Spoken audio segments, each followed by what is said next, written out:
Tarımı seviyorum arkadaşlar. Size de tavsiye ederim. Bakın sarımsaklarım. Lütfen maşallah deyin, sonra hastalık geliyor.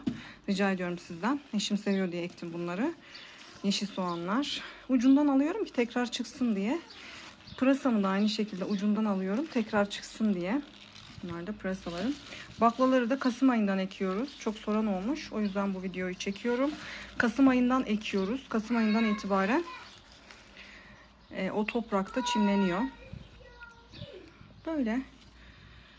Nazar boncuklarınızı bekliyorum arkadaşlar. Hoşça kalın.